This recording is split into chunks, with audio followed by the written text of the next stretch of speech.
Bonjour, bienvenue dans cette nouvelle vidéo pour répondre à une question que j'ai reçue par mail. Donc bienvenue ici dans ce petit cadre. Sympa, tranquille. Alors je vais vous lire, j'ai reçu ça par mail il y a 2 jours. Bonjour Bruno, j'ai découvert hier votre chaîne YouTube et votre site. Je vous remercie pour tout ce que vous nous partagez avec tant de qualité, de profondeur, de simplicité et de beauté. Merci à toi, c'est gentil. Quelque chose en moi a été touché et vous arrivez au bon moment de mon vécu intérieur, ou plutôt de vide. J'ai une question à vous poser. J'ai connu quelques expériences qui, bien sûr, ont ébranlé la personne. C'est le moins qu'on puisse dire, c'est ce qui arrive.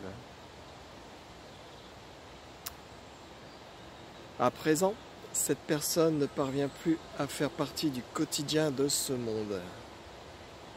Ouais. C'est la bonne voie. Comment retrouver la joie de vivre dans ce qui m'apparaît n'avoir aucun sens? Donc ça c'est une question. Comment retrouver la joie de vivre dans ce qui m'apparaît n'avoir aucun sens? Je continue. Comment être et accompagner le mouvement de la vie lorsque le goût à la vie n'est plus là, car vécu comme illusoire et sans but. La personne et cette vacuité ne font pas, entre guillemets, un en moi. J'en ai perdu la joie de toute créativité et même de faire partie ou de se participer à ce jeu. De faire partie ou de participer à ce jeu. Je vous remercie cordialement pour votre attention. Je vais garder l'identité anonyme. Donc c'est une femme qui écrit. Donc je vais juste reprendre. Donc il y a quelque chose qui l'a touchée. Elle a fait certainement quelques expériences ou une expérience à sa nature originelle. Et donc il y a une sensation de vide, de quelque chose qui s'est passé pour toi. Et donc après, c'est le après qui cause un problème. Donc bien sûr, la personne est complètement ébranlée, bien sûr. Et elle l'est encore. Ton message, c'est aussi la perturbation, le après. Entre d'un côté la personne, le jeu qui continue d'exister, le yin et le yang qui continue à tourner, à se mouvoir, les alternances, les contraires, la dualité, la folie du monde, la folie du mental. Et en même temps, il y a quelque chose qui a été touché, de calme, de silencieux, que personne ne pourra comprendre. Absolument personne. Comment retrouver la joie de vivre dans ce qui m'apparaît n'avoir aucun sens? À présent, cette personne ne parvient plus à faire partie du quotidien de ce monde. Et je voudrais te poser la question, c'est quoi le problème? Cette personne ne parvient plus à faire le quotidien de ce monde. C'est quoi le problème? Faire ou ne pas faire, telle est la question. C'est quoi le problème pour la personne? La personne a toujours un problème. Parce qu'elle dépend du corps, des pensées, de l'environnement, de tout ce qui est en interaction. C'est ça le problème, c'est la personne. Et en même temps, c'est le miracle.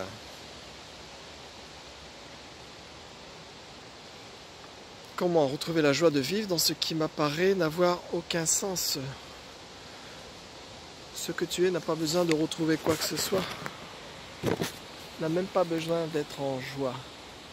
La joie est éphémère, elle est aléatoire, elle dépend d'une expérience même d'éveil. C'est quelque chose qui passe, qui est en transition. Donc il n'y a pas de comment. Il y a l'écoute à travers cette question. Qui veut retrouver la joie?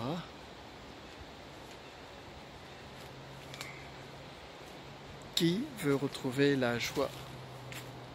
L'expérience de ta nature et la direction où il faut aller. Cette direction est sans chemin, puisque tu n'es pas séparé d'un seul millimètre. Donc je répète, comment retrouver la joie de vivre dans ce qui m'apparaît n'avoir aucun sens? Quelque chose veut retrouver la joie de vivre, et en même temps autre chose dit mais non, ça n'a aucun sens, comme je reprends tes mots. J'ai perdu la joie de toute créativité, même de faire partie ou de participer à ce jeu. Oui, c'est normal. C'est un processus normal. Bienvenue au club. C'est un processus normal. Et personne ne pourra comprendre ton processus. Et même toi, la personne qui vient d'écrire ce mail, ne comprend pas. Donc elle désire, elle voudrait que... Comment? Non. Il faut rester vraiment dans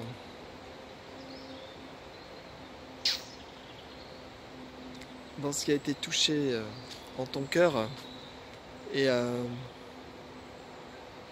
vraiment être tranquille avec la personne. Maintenant tu as vu que tu n'es pas ce jeu personnel. Donc tout ce qui est personnel forcément va partir en cacahuète. Tout ce qui est personnel n'est plus validé. Parce qu'il n'y a rien eu de personnel. Il n'y a pas d'action de faire, de décision, de choix. Il n'y a pas de jeu décidant. C'est une erreur. C'est la cause de la souffrance. Une des causes de la souffrance, c'est la croyance au jeu décideur. Comment être et accompagner le mouvement de la vie? Je dirais, comment veux-tu ne pas être? Comment être? Mais comment veux-tu ne pas être? C'est la seule certitude maintenant. Tu es. C'est la seule certitude. Le cinéma va arriver derrière. Les fonctions de la vie vont arriver derrière. Les vouloirs, les désirs.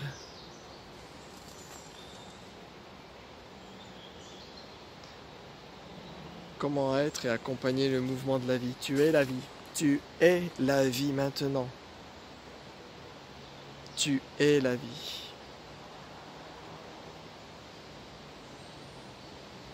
Il y a encore la personne. La personne est toujours... faut pas croire que dans les expériences de sa nature, de ce qu'on appelle l'éveil et tout ça, d'un seul coup tout est euphorique tout le temps, que cette expérience c'est une expérience qui va durer. Non, cette expérience c'est juste une flèche plantée dans le cœur. C'est quelque chose qui est... où la personne a reçu cette flèche en plein cœur et elle va continuer à se débattre et à essayer d'être comme tout le monde et de profiter de la vie et de dire ben, ça c'est mes repères de bonheur, de joie, etc. Mais la flèche elle est dans le cœur maintenant. Et là c'est le silence complet. C'est le non-faire. C'est l'écoute même de ce qui est ici. Donc tout ce qui est en perturbation, c'est encore la personne. Tout ce qui est désir, c'est encore la personne. Et bien sûr, on ne peut pas d'un côté aller vers cette expérience de sa nature. À un moment donné, il y a quelque chose qui vibre, qui se reflète de lui-même. Et son parfum, c'est le silence, c'est la paix, c'est la tranquillité de l'esprit. Mais on ne peut pas en même temps vouloir garder, je veux dire, cette personne qui veut ceci ou qui veut cela. Il y a quelque chose qui est vrai et il y a quelque chose qui est faux. À toi de discerner dans ta propre expérience ce qui est vrai et ce qui est faux. Qu'est-ce qui est vrai? Qu'est-ce qui est vrai maintenant? Qu'est-ce qui est réellement là maintenant? Est-ce que c'est vrai tes questions? Est-ce que c'est vrai? Je ne peux plus profiter de la vie me semble fade, tout est illusoire. Bien sûr, ça va passer par là, ça passe par là, ça passe par là, ça passe par cet effondrement systématique, ça passe par cet effondrement de tout, ça passe et ça trépasse. Et ça, c'est l'expérience même de la vacuité. Il y a quelque chose de très subtil maintenant, très subtil. Dans ce très subtil, tu as la dualité qui semble être là pour quelqu'un, et en même temps, il n'y a rien. Il n'y a que la vie se déployant d'instant en instant, arrivant et repartant. Voilà. Donc, reste tranquille. Et tout ce qui peut arriver comme question, médite dessus. Médite sur ta question, médite sur les mots que tu prononces dans ton mail. Et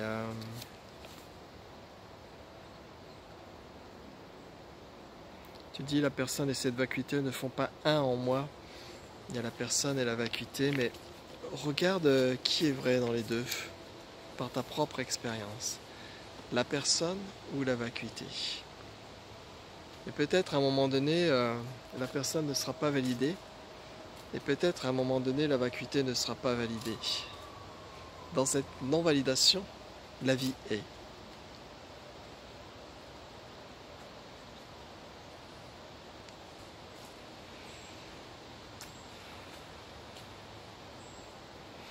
Et c'est un très très grand chamboulement. C'est pour ça que il n'y a pas beaucoup de gens, de jeux et de personnes qui veulent vraiment, enlever le masque, se démasquer de l'intérieur. Il n'y a pas beaucoup de monde. On préfère continuer à avoir le tour de magie, à dire non, non, je peux pas voir le tour, j'aime bien comme ça. Et donc toutes les choses qui nous semblent heureux, profiter de la vie, toutes ces choses-là, c'est notre repère du bonheur, de notre joie. Et donc on dit bah c'est ça, mais on passe à côté de ce qui est réellement là maintenant. Parce que ce qui paraît être le bonheur et dans cette vie de tous les jours, en fait, c'est souvent cause de souffrance. Donc il faut vraiment regarder ce qui est là s'il n'y a personne. Ce qui est là s'il n'y a pas d'histoire. Ce qui est là s'il n'y a pas de vouloir profiter de quoi que ce soit. De désirer quoi que ce soit. Il y a tellement de moi qui désirent. C'est tellement une prison pour soi, une prison pour tous. Il faut vraiment essayer d'aller en direction de l'écoute du cœur, du ting intérieur, ce qu'on appelle le ting. Et une fois que la personne commence à trembler, une fois que les peurs arrivent, une fois qu'on a l'impression d'être plus comme tout le monde, une fois qu'on voit que toute la logique de ce monde, de ce système, de tous les gens autour de soi, on se rend compte qu'il n'y a plus d'incompréhension et c'est vrai que les désirs et tout ça, à un moment donné, ça va. Il faut que ça passe par ça. Il faut que ça passe par un burn-out complet. Ça, c'est la descente dans le vide de la vacuité. Et puis à un moment donné, ça va se stabiliser et les choses en fait n'auront pas bougé de beaucoup. Mais sauf que tu seras toujours à la place où il n'y a personne. Et le jeu continue à se faire. Tu auras des peines, tu auras des joies, tu auras des événements graves, tu auras des événements heureux. Tu pourras sortir, tu pourras rester dans une grotte. Mais tout ça sera toujours là en tant que présence. Mais c'est dur de parler de ça tant qu'en face de soi on n'a pas des personnes qui ont déjà au moins une seule fois laissé tout tomber et voir ce qu'il y avait en amont de la personne.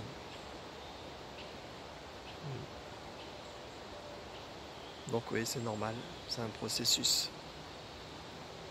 L'éveil, c'est un processus infini. Ça ne finit jamais.